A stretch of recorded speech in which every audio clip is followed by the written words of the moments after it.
It is a Tuesday afternoon, and you are standing in your kitchen with a folded piece of paper in your hand. It is the quote the flooring man left behind. $3,800 to put vinyl plank in one room. You look down at that tired old floor, and then you look at that number again, and you do what I did the first time I saw one of those quotes. You sit down. Now here's the part nobody at that flooring store will tell you. The planks themselves for a good-sized kitchen run about $300 at the home improvement store. The other $3,500 is labor, and the labor is work a patient person can do in one weekend on their knees with a utility knife, a square, and a tape measure. Today, I am going to show you how to lay vinyl plank flooring the cheap way, the careful way, the way that holds up for 20 years. And stay with me to the end, because the reason so many of these floors buckle up in the middle of July is not the flooring. It is one small thing the plank does when the weather turns hot, and the fix will not cost you one penny. Everybody skips it. I'm Roy Mullins. I'm 59 years old, and I live on the 40 acres at the head of a holler in eastern Kentucky, where my people have farmed since the 1800s. I spent 22 years as an electrician in the coal mines before I came home to run the old home place full time. Most everything I know about building and fixing came from my papa Harlan, and that man never paid another fellow to do a job he could learn himself. Now, I understand why folks pay those quotes. You picture tearing the old floor out down to the bare wood. You picture rented saws screaming in the driveway and dust settling in every cabinet. That is how it worked when my papa laid oak flooring in the front room, one board at a time, every single board nailed down by hand. But the vinyl plank they sell today is not that kind of floor. The factory already did the hard part. Each plank has a locking edge milled right into it, and the boards click together like a set of toy blocks. Nothing gets glued down, nothing gets nailed down. The whole floor lays there in one big sheet and holds itself in place with its own weight. And there is a second thing they will not tell you at the store. In most rooms, you do not have to tear the old floor out at all. If the tired vinyl or the old tile underneath is solid and flat, the new floor goes right over top of it. That saves you a full day of misery and a trip to the dump. Now, there are two things you do have to get right: the flatness and the resting, and I will walk you through both. And keep that July story in the back of your mind, because the 1/4 inch I mentioned is the whole difference between a floor that lays quiet for 20 years and one that humps up the first hot week of summer. Let me give you the money picture before we start. Decent vinyl plank runs about $2 a square foot on the cheap end of the aisle.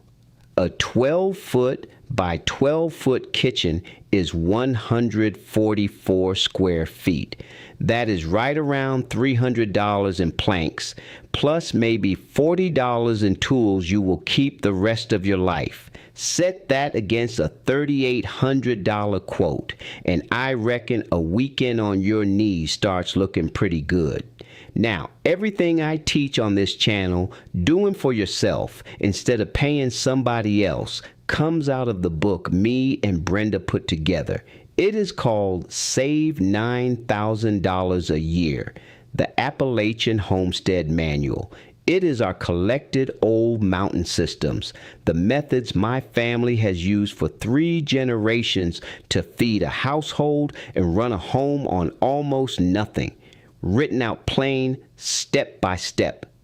The garden system, the pantry and the putting up, the root cellar, the smokehouse, the kitchen, the power and the water, all those methods together save our household better than $9,000 a year, and they will do the same kind of work for yours. The book costs $17 right now, marked down from $47, and the first method you try usually pays that $17 back inside a month. That is less than 1 hour of what that flooring man wanted to charge you. Now go ahead and grab your phone and open up your camera, the same one you use to take pictures. Point it at that square code on your screen and hold it steady for a second. A little link will pop up, give it a tap, and it will take you straight to the book. And if you are watching on your phone right now, the link is waiting for you right down below in the description. Take your time. There is no rush at all. I'll wait right here. All right, let us gather up the tools. You need a utility knife with fresh blades. You need a speed square or any good straight edge. You need a tape measure and a carpenter's pencil. You need a handful of 1/4-inch spacers, and scraps of 1/4-inch plywood work just fine for that. You need a scrap piece of plank to use as a tapping block. You need a small flat pry bar for the last row against the wall. And if your knees are anything like mine after 22 years in a low coal seam, get yourself a pair of knee pads. Every bit of that fits in one poke and costs less than a tank of gas. On the planks themselves, buy the click-lock kind, sometimes called floating floor. Look for planks at least 4 millimeters thick. 5 is better. And buy 10% more than your room measures. That covers your cuts and your mistakes, and any full boxes left over go back to the store for a refund. Mama never wasted a thing, and neither do I. Now, the floor underneath. A floating floor does not care much what is under it, but it cares a great deal whether that surface is flat. Take a long straight board, 6 or 8 feet, and lay it across the old floor in a few directions. Get down and look for daylight underneath it. Anywhere you see a dip deeper than about a 1/4 inch, mark it with your pencil. A 1/4 inch, remember that number, because dips deeper than that will make the new floor flex and the locking edges pop apart under your feet. You fill those dips with a bag of floor patch from the same aisle as the planks. Mix it like thick pancake batter. Trowel it into the low spot. Let it dry overnight. Then sweep and vacuum the whole floor clean, because a floating floor laid over grit will crackle every time you walk to the coffee pot. Next comes the resting, and folks, pay attention here, because this is the part everybody gets wrong. Bring the boxes of planks into the room where they will live. Lay the boxes flat on the floor. Then leave them alone for 48 hours. That is 48 hours, 2 full days, not 1 night. Those planks came off a truck that might have been sitting in 95-degree heat or 20-degree cold, and they need time to settle into the temperature of your house before you lock them together. This resting period is the front half of that July story I promised you. Hold that thought, because we are getting close to the why. While the planks rest, plan your layout at the kitchen table. Measure the width of the room in inches. Divide that by the width of 1 plank. If the number left over for your last row is skinnier than 2 inches, you cut your first row narrower to balance it out, because a sliver row against the wall looks bad and breaks easy. 2 more rules: stagger the end seams from row to row by at least 6 inches, 6 inches at minimum, so the joints never line up like stair steps.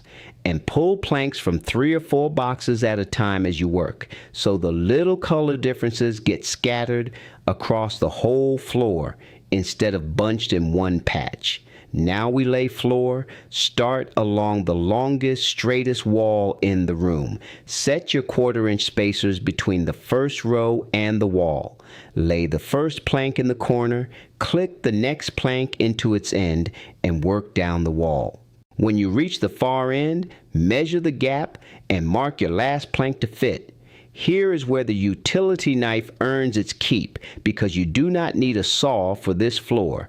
Lay your speed square on the mark. Score along it with the knife 2 or 3 good firm passes. Then snap the plank over your knee, clean as breaking a stick of kindling, and do not throw that cut-off piece away. If it is longer than a foot, it starts your next row, which handles your stagger and your thrift in one motion. My papa would have loved that.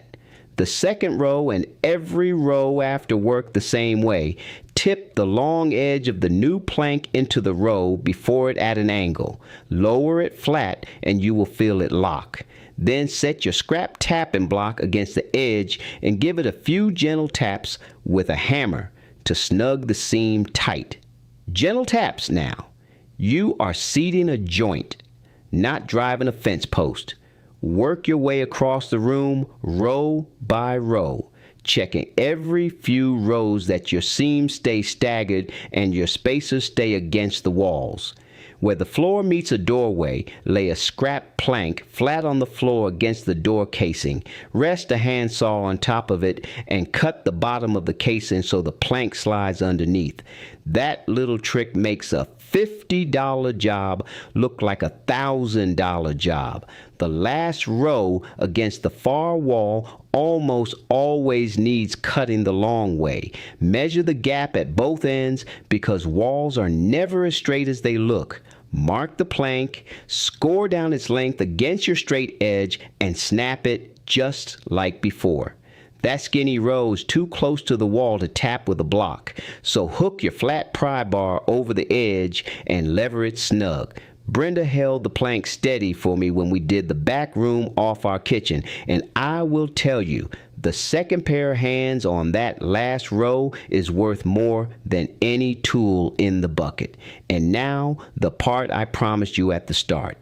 The reason these floors buckle in July. Vinyl moves with temperature. When that plank warms up, it grows, and when it cools, it shrinks more than wood ever moves with moisture. A single plank only grows a hair, but a whole room of planks locked into one sheet can grow close to half an inch wall to wall on a hot afternoon, especially where the sun pours through a window and heats that floor past 100 degrees. Now think about what happens if that floor is laid tight against the walls with no room to move.